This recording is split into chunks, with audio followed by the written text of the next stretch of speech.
Ik ben geëmotioneerd geweest, ik heb heel erg gelachen, ik heb gegild. Ja, het heeft alles in zich. Dus echt een hele chapeau voor de hele crew.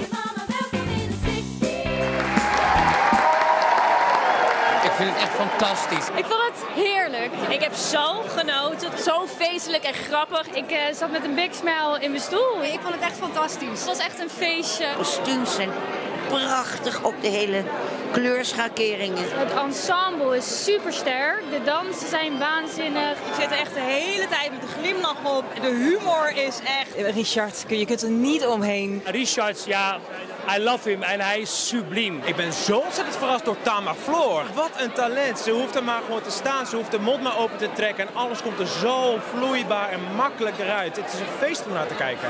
Een dubbele laag hou ik van.